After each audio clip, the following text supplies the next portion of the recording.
Fatta luce sul ritrovamento del cadavere dell'uomo trovato all'interno del bagagliaio di un'auto sul lungomare di Cariati, indagini lampo dei carabinieri coordinati dal procuratore Eugenio Facciolla hanno consentito di emettere 3 decreti di fermo nei confronti di 2 donne e un uomo. L'omicidio maturato in ambienti legati al traffico di badanti dell'Est. Altro colpo messo a segno dai finanzieri in servizio nel porto di Gioia Tauro che hanno intercettato un container all'interno del quale erano celati 218 kg di cocaina purissima. Sfruttamento dei migranti. I carabinieri hanno sequestrato 4 autoveicoli nell'ambito dell'operazione accoglienza che a maggio ha portato a 14 arresti. I mezzi venivano utilizzati dagli indagati per il reclutamento e il trasporto degli immigrati dai centri di accoglienza straordinaria alle aziende agricole. A Vibo si parte con la raccolta differenziata, ma ci sono alcuni problemi da risolvere. Vanno bonificate le discariche sul territorio. Il bastone e il cordone di San Francesco di Paola, custodite dalla famiglia Barrese, sono state consegnate al santuario di Spezzano della Sila, da oggi esposte al culto dei fedeli. Buonasera dalla redazione del TG10, dunque la cronaca in apertura. 3 persone sono state fermate per l'omicidio di un ucraino avvenuto la settimana scorsa a Cariati, sullo Ionio Cosentino. L'uomo ritrovato all'interno del bagagliaio di un'automobile sul lungomare. Vediamo.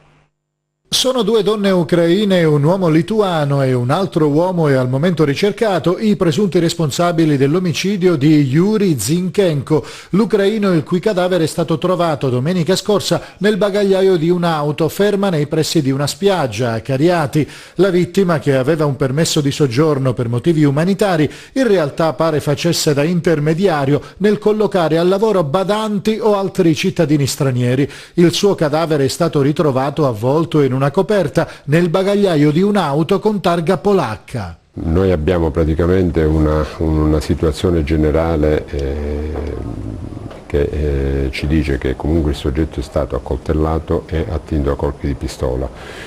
L'omicidio è stato consumato da 4 persone, che sono i 4 che abbiamo fermato. Uno è in stato di reperibilità, ovviamente con ruoli diversi. Certamente sono i 2 uomini che hanno agito in prima battuta sull'azione violenta e le 2 donne in attività di contorno. Le armi utilizzate per l'omicidio non sono state ancora trovate. Il movente dovrebbe essere economico e collegato all'attività di intermediazione della vittima. Probabilmente, ecco, poi qui sfociamo nel discorso delle truffe, i falsi braccianti, il caporalato eccetera eccetera, quello di cui quel territorio, diciamo, ogni giorno abbiamo le cronache che ci consegnano attività di questo tipo e devo dire ci stiamo lavorando da 2 anni in questa direzione, perché abbiamo sempre avuto la convinzione che è facile fare i soldi con questo sistema, con un sistema normativo che agevola questo tipo di truffe, e evidentemente i soggetti di cui ci stiamo occupando avevano ben fiutato, ben capito, insomma, che era facile gestire questo fenomeno. Viaggiava verso la Sicilia e l'Egitto la cocaina sequestrata nel porto di Gioia Tauro, altri 218 kg rinvenuti in 2 container contenenti spezie e caffè. Migliaia di container in transito per il porto di Gioia Tauro, una movimentazione in crescita che fa dello scalo calabrese, a dispetto delle vertenze in corso, il primo porto in Italia e il 10° in Europa. L'enorme mole di scambi commerciali ha attratto l'attenzione dei narcotrafficanti internazionali che mirano a nascondere le ingenti quantità di stupefacente proveniente dal Sud America e destinato al mercato europeo. Solo l'attività di controllo e le frequenti analisi effettuate dai militari delle Fiamme Gialle e dai funzionari della dogana riescono a porre un freno ai viaggi della droga. Questi sono i 218 kg di cocaina, bilancio dell'ultima operazione antidroga svolta nelle ultime ore dalla Guardia di Finanza di Gioia in collaborazione con l'Ufficio Antifrode dell'Agenzia delle Dogane.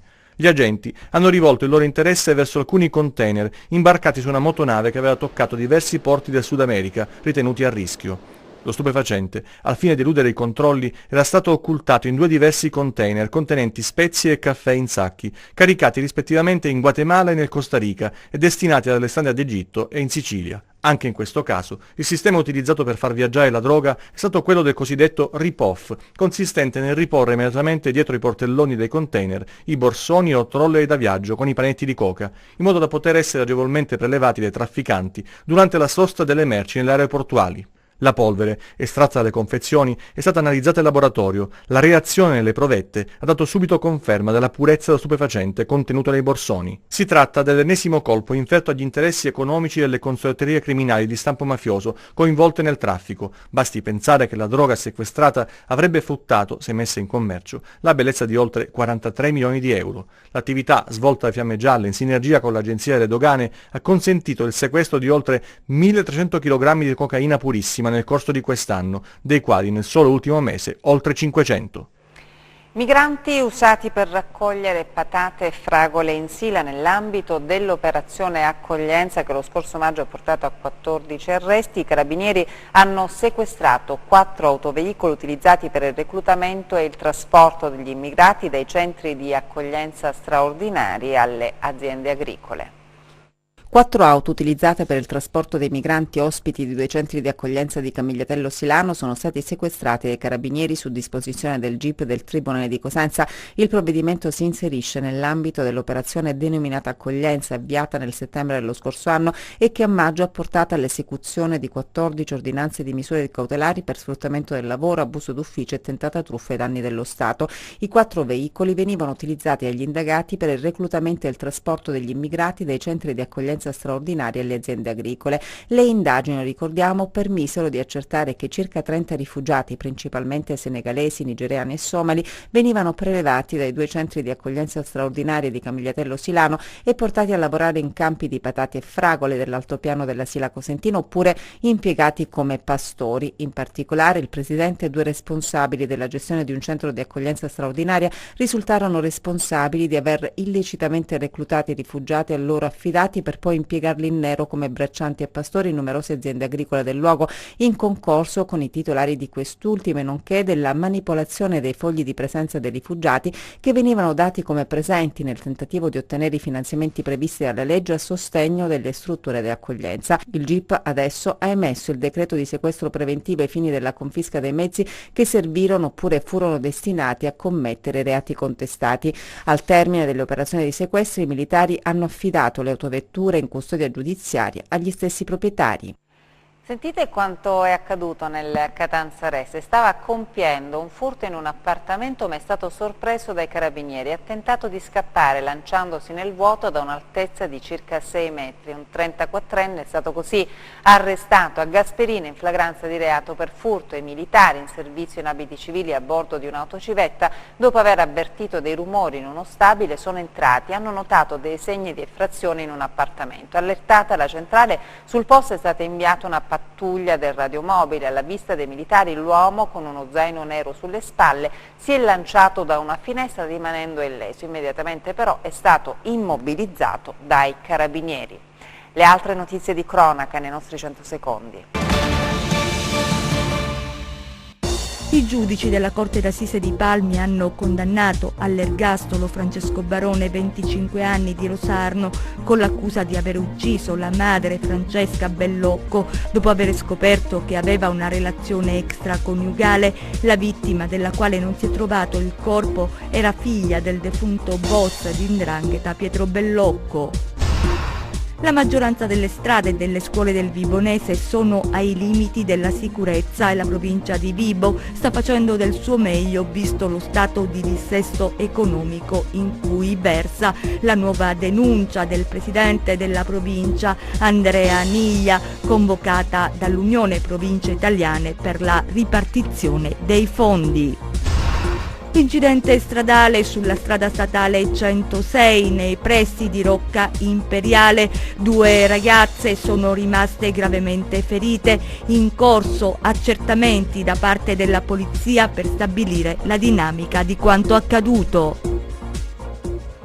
Oggi a Lamezia Terme, il raduno regionale del volontariato calabrese. Non mi aspettavo di avere qui oltre 1500 persone, evidentemente si è creato un feeling con il mondo del volontariato buono, perché purtroppo in Calabria abbiamo avuto un pessimo volontariato, come dimostra il caso di Isola Caporizzuto. Lo ha detto Carlo Tanzi: bisogna incentivare, ha aggiunto Tanzi, il buon volontariato. Ci sono dichiarazioni anche da parte del governatore della Calabria Calabria, Mario Oliverio, che ha detto: la nostra è una regione fragile ed esposta dal punto di vista sismico e idrogeologico e il ruolo della protezione civile è di fondamentale importanza per far sì che le popolazioni possano avere un punto sicuro. Il volontariato è l'anima della protezione civile, ha aggiunto Oliverio, in quanto è fondato su una scelta che muove da qualcosa che sia dentro, e ha detto, rivolgendosi sempre ai volontari presenti: voi siete una grande risorsa che bisogna utilizzare bene e mettere in sintonia. Ci spostiamo invece adesso a Vibo Valentia, dove si parte con la raccolta differenziata, ma ci sono alcuni problemi ancora da risolvere. Sentiamo. Non c'è dubbio che la questione della raccolta dei rifiuti rappresenti per la città di Vibo Valentia il problema dei problemi. Ben 3 diversi assessori all'ambiente in 2 anni e mezzo, cumuli di spazzatura e cassonetti mal ridotti. Ma stando agli annunci dell'amministrazione comunale dovremmo essere ormai vicini alla svolta. Conclusa l'operazione consegna dei kit, infatti, dal prossimo 15 settembre la raccolta differenziata col porta a porta sarà attuata su tutto il territorio comunale. Si risolverà definitivamente questa annosa questione? La risposta non sembra così automatica, questo perché, a ben vedere, la questione appare più complessa e tocca direttamente il senso civico della cittadinanza che a Vibo Valentia sembra essere stato accantonato ormai da tempo. Dalle vie del centro alla periferia quel che si vede è sconfortante. Queste immagini, fresche di giornata, è bene precisare, mostrano infatti un altro scempio ambientale, l'ennesima discarica a cielo aperto dove chiunque si sente autorizzato a buttare di tutto, con menefreghismo ed assoluta mancanza di rispetto, una totale inciviltà che comporta in questo caso addirittura l'invasione della strada ostruita da rifiuti di ogni genere. E pensare che questa è una strada dell'area industriale di Vibo Valentia, a 100 metri dalla statale 18, quasi di fronte al complesso militare dove ha sede il 14° Battaglione Carabinieri Calabria. Eppure, malgrado ciò, questa masnada di incivili non si è fatta scrupolo di lasciare rifiuti di ogni genere: materassi ed elettrodomestici, resti di mobili insieme ad altri ingombranti, sacchi di immondizia indifferenziata sparsi pericolosamente alla mercé di randaggi, intemperie e scorrerie varie. Intanto, tra noncuranza, vandali ed incivili, Vibo Valentia programma il salto di qualità con l'abolizione dei cassonetti e la differenziata porta a porta, ma la vera differenziata bisogna farla nella mentalità di persone completamente estranee all'idea di una civile convivenza. C'è un aggiornamento di cronaca, un incidente stradale che si è verificato in serata nel Cosentino, a Luzzi precisamente. Nell'impatto ci sono 2 vittime, nell'impatto appunto si indaga ancora sulle cause dell'incidente, ci sono gli inquirenti ancora sul posto per i rilievi. Cambiamo decisamente argomento, ci spostiamo a Spezzano della Sila. Nel santuario esposti al culto dei fedeli il bastone e il cordone di San Francesco di Paola, custodite per secoli dalla famiglia che ospitò il taumaturgo.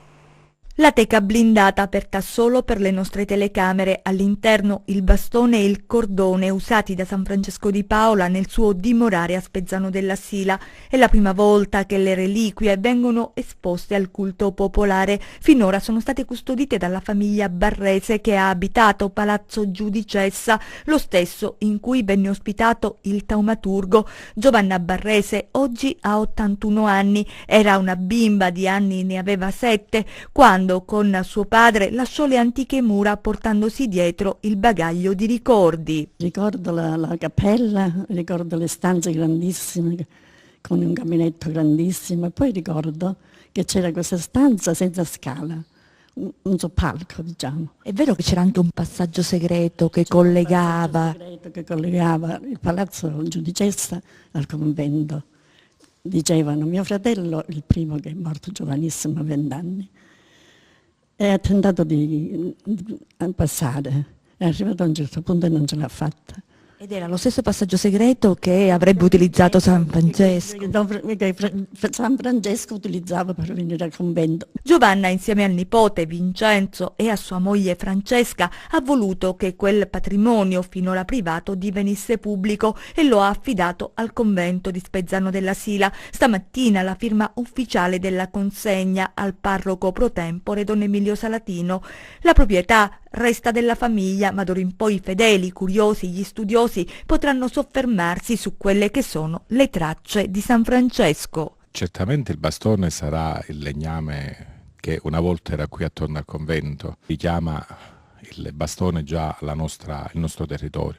Il cordone, se guardiamo bene, in effetti il cordone è fatto con la lana delle capre della nostra zona e quindi anche questo, per cui sì, in questi due attrezzi di San Francesco c'è il nostro territorio presente e si esprime anche l'amore di San Francesco alla sua terra. Una caratteristica del bastone. Il bastone è 1 metro. Calcolando l'altezza di San Francesco con questo bastone, per camminare con questo bastone doveva camminare curvo. Se consideriamo l'altezza del cunicolo, che da Palazzo Giudicessa giungeva qui al convento e ancora oggi è visibile lo sbocco qui in convento, l'altezza del cunicolo non consentiva a San Francesco di camminare a testa alta. Quindi probabilmente San Francesco, curvandosi, si appoggiava a questo bastone e saliva dal cunicolo al convento. A Cerisano adesso per il Festival delle Serre. La 24esima edizione del Festival delle Serre di Cerisano continua a regalare suggestioni infinite e atmosfere incantate, in un clima di massima spensieratezza e serenità.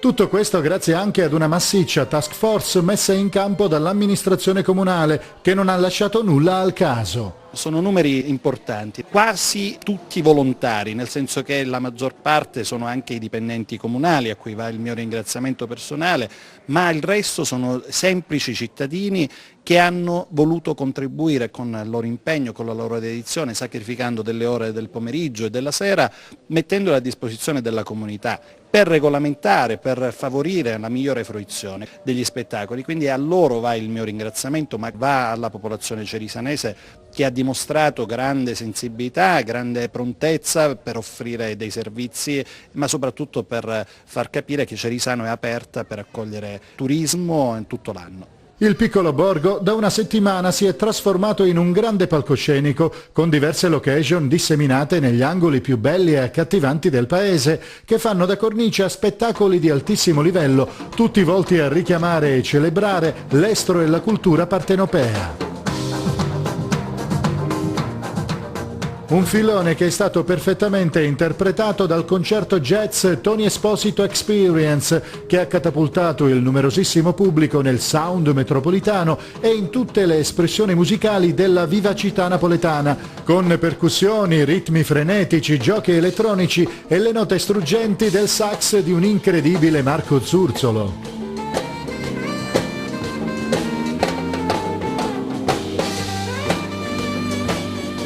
Ironia e leggerezza hanno contraddistinto un ricordo appassionato dedicato a Totò, dal titolo Totò è sempre Totò di Davide Carpino, una pièce che ha ripercorso la storia e la carriera del grande artista, ricordando anche tanti celebri attori che sono stati al suo fianco. Si avvicinava l'ora da chiusura e io tomo stavo per uscire buttando un occhio a qualche sepoltura.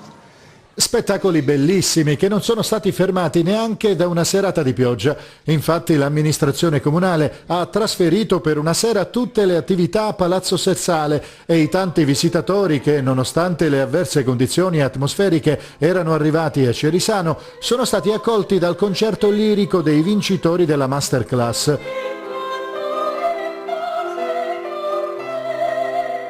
Subito dopo, il concerto di Robertinho De Paula in Rio chiama Napoli ha calamitato l'attenzione per oltre un'ora di tanti amanti del jazz puro.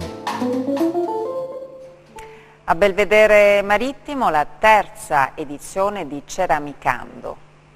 3 giorni dedicati all'arte della ceramica a Belvedere Marittimo, centro del Tirreno Cosentino, per la terza edizione di Ceramicando, manifestazione promossa dal Comune di Belvedere, assessorata alla sanità, servizi sociali, politiche giovanili e attività produttive, in collaborazione con l'AIAS, l'Associazione Italiana Assistenza Spastici, sezione di Cetraro, l'Associazione Agorà di Belvedere, l'Associazione Iracuriosi di Roma e il patrocinio della Regione Calabria, della Provincia di Cosenza, dell'Associazione Bell'Italia e dell'Associazione Italiana Città della Ceramica. Obiettivo: valorizzare la ceramica artistica e artigianale, straordinaria eccellenza del Made in Italy, e così nel centro storico di Belvedere laboratori, forni arcaici, performance artistiche ed esposizione dei manufatti realizzati dagli allievi del laboratorio di ceramica Le Mani in Pasta. Anche quest'anno laboratori all'aperto di ceramica, ceramisti che provengono dalle varie città italiane della ceramica, per riproporre anche quest'anno l'arte, la tradizione della ceramica della belvederese in particolare, ma calabrese e dell'Italia.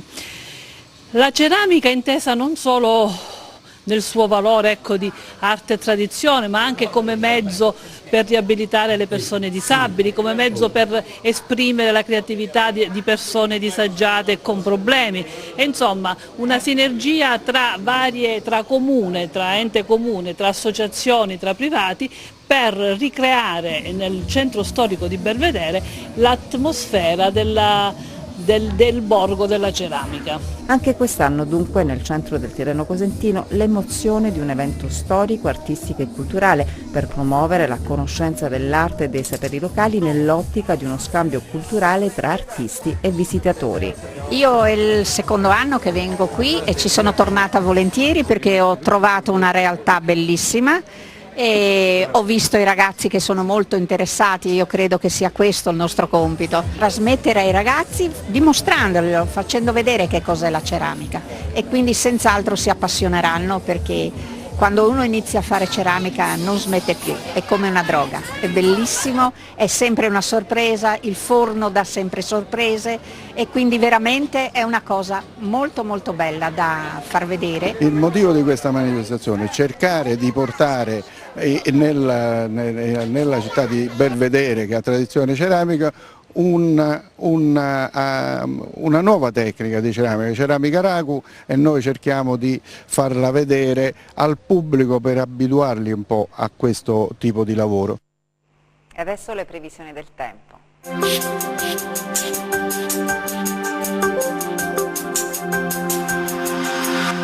Ben ritrovati da meteoincalabria.it. La perturbazione che ha prodotto il veloce peggioramento a cavallo fra la giornata di ieri e la mattinata odierna è ormai in allontanamento verso l'Europa orientale. La cosa però che dobbiamo far notare è la presenza di una profonda saccatura atlantica attualmente sulla Francia, che nella giornata di domenica affonderà in maniera decisa sul Mediterraneo, apportando un intenso peggioramento del tempo sulla Sardegna e regioni centro-settentrionali. Peggioramento che poi dovrebbe interessare anche la nostra regione a partire da lunedì, apportando le tanto sospirate piogge. Per il momento comunque diamo uno sguardo alle previsioni del tempo in dettaglio sulla Calabria per le prossime 48 ore. Domenica durante la giornata aumento della nuvolosità alta e stratiforme su tutta la regione. Possibili isolate e poco significative piogge sparse solo su Alto Tirreno Cosentino. Temperature in notevole rialzo, soprattutto nei valori massimi, a causa dell'afflusso di aria calda che precede la perturbazione che poi dovrebbe giungere lunedì. Adesso analizziamo lo stato di mari e venti. Domenica molto mosso il Tirreno Cosentino, mossi i restanti bacini tirrenici. Lo Ionio sarà mosso, a tratti molto mossi solo i bacini crotonesi. Poco mosso sotto costa il solo golfo di Corigliano. Ventilazione ovunque da sud, moderata. Per avere informazioni più dettagliate sull'evoluzione delle condizioni meteo, vi rimando come di consueto al nostro sito internet www.meteoincalabria.it e alla nostra pagina Facebook Meteo in Calabria. La puntata odierna termina qui, io auguro a tutti voi un felice weekend. Ed è tutto, grazie per l'attenzione e buona serata.